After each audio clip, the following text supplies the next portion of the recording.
1000 രൂപയുടെ 18 മാസ തവണകളും സ്കീം 2-ൽ 2000 രൂപയുടെ 15 മാസ തവണകളുമാണുള്ളത്. ഓരോ മാസവും നറുക്കെടുപ്പ്. വിജയികൾ തുടർന്ന് പണമടയ്ക്കേണ്ടതില്ല. Anupama gold gallery, golden diamond, Edavanna, Thiruvali, Othayi. കണ്ണിമാങ്ങാക്കാലം മുതൽ സ്ഥിരമായി ഏറുകൊള്ളേണ്ടി വരുന്ന മാവുകൾക്കെല്ലാം ഇക്കൊല്ലം കൂടുതൽ ഏറുകൊള്ളേണ്ടി വരില്ല. കാലാവസ്ഥാ വ്യതിയാനം മൂലം ഇക്കുറി നാട്ടിൻപുറങ്ങളിൽ ചക്കയും മാങ്ങയും കിട്ടാക്കനിയാകും. വേനലിലെ കടുത്ത ചൂടിൽ മാവുകൾ കരിഞ്ഞതും കാലം തെറ്റിയ മഴയുമാണ് കാരണം. സാധാരണഗതിയിൽ നവംബർ ഡിസംബർ മാസങ്ങളിലാണ് നാട്ടിൻപുറത്തെ മാവുകൾ പൂത്തു തുടങ്ങുക. എന്നാൽ ഇക്കുറി മാവൊന്നും കാര്യമായി പൂത്തിട്ടില്ല. പ്ലാവുകളിലും ചക്ക വിരിഞ്ഞു തുടങ്ങുന്ന കാലവും ഇതുതന്നെയാണ്. ഡിസംബർ ജനുവരി മാസങ്ങളിലെ കൊടും തണുപ്പാണ് മാവിനും പ്ലാവിനും പൂക്കാൻ സഹായിക്കുന്നത്. എന്നാൽ ഡിസംബർ കഴിഞ്ഞെങ്കിലും തണുപ്പ് പേരിന് മാത്രമാണ് അനുഭവപ്പെട്ടത്.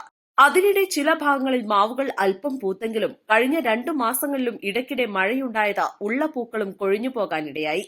വ്യാവസായികാടിസ്ഥാനത്തിൽ ശാസ്ത്രീയമായി മാങ്ങാ കൃഷി നടത്തുന്ന മുതലമട, കൊല്ലങ്കോട് ഭാഗങ്ങളിൽ പൂക്കാത്ത മാവുകൾക്ക് ഹോർമോൺ ചികിത്സ നടത്തിയാണ് പൂവ് വിരിയിക്കുന്നത്. നാട്ടിൻപുറങ്ങളിൽ ഏറെ ഗുണവും സ്വാദും ലഭിക്കുന്ന നാടൻ മാവുകൾ സമൃദ്ധമായി കായ്ച്ചിരുന്ന കാലം വർഷങ്ങളായി നഷ്ടപ്പെട്ടതായി കിഴക്കേ ചാത്തല്ലൂർ സ്വദേശി KC മുസ്തഫ പറഞ്ഞു. പഴയ ചരിത്രം വെച്ച് പറയുകയാണെങ്കിൽ ഇപ്പോൾ ഈ കാലാകുമ്പോഴത്തേന് വാങ്ങിയൊക്കെ നമുക്ക് തിന്നാനാണ് ഒരു കാലഘട്ടം. പക്ഷെ ഈ സമയത്ത് കൊല്ലം നമുക്ക് വാങ്ങലില്ല. അത് എന്ത് ചോദിച്ചാൽ ഇപ്പോൾ കഴിഞ്ഞ ചിങ്ങം കന്നിയിലൊക്കെ നല്ല മഴ, അതിൻ്റെ പുറമെ വൃക്ഷം തനൂലും മഴ വന്ന തെങ്ങൊക്കെ എന്ത് ചെയ്ത് പൂത്തതുമൊക്കെ ചീഞ്ഞു പോയി. ഇനി രണ്ടാമ കിളിർത്ത് വന്നിട്ട് രണ്ടാമൊക്കെ ഉണ്ടാവുന്ന പൂവ്. അപ്പോൾ അതിങ്ങനെ വെക്കും. ഒരു കൊമ്പുമേൽ ഉണ്ടായാലും മറ്റൊരു കൊമ്പുമേൽ ഉണ്ടാവില്ല. ഇങ്ങനെയൊക്കെയാണ് അവസ്ഥ. അപ്പോൾ ഇത് മൊത്തത്തിൽ മാവിന് മാത്രമല്ല ചക്കക്കും തന്നെയാണ് സംഭവിച്ചിട്ടില്ലേ. ചക്കയും പൊതുവെ കൊല്ലം കമ്മിയേക്കാരം. ചക്ക ഉണ്ടാകണമെങ്കിൽ ശരിക്ക് ചിങ്ങത്തിലൊക്കെ നല്ലോണം തണുപ്പുണ്ടാകണം. ഞാനൊക്കെ ഇതൊക്കെ കുറച്ചും കൂടി ചെറുപ്രായത്തിലൊക്കെ ഞാനൊക്കെ എള്ളിന് കന്നൂട്ടുന്ന കാലത്താണ് ചക്കയാ പൊട്ടീനെ പറഞ്ഞ് ചൂണ്ടിക്കാട്ടല്. അതൊക്കെ ചിങ്ങമാസത്തിലെ എള്ളെറിയൽ.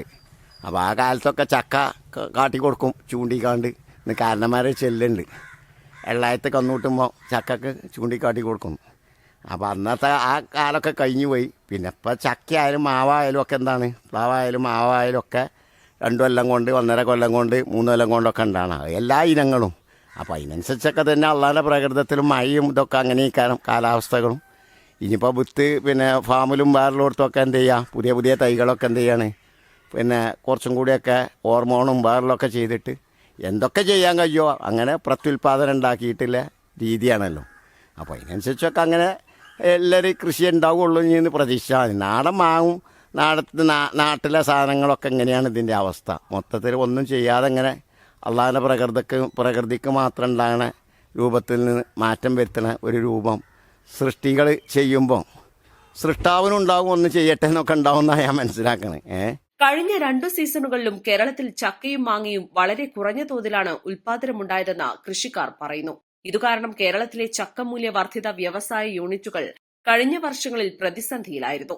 കാലാവസ്ഥ ഇനിയും ഇങ്ങനെ തുടരുകയാണെങ്കിൽ അടുത്ത വർഷം മുതൽ സുലഭമായി ലഭിക്കുന്ന മാങ്ങയും ചക്കയും ചിത്രങ്ങളിൽ മാത്രമാകും. News desk, east live.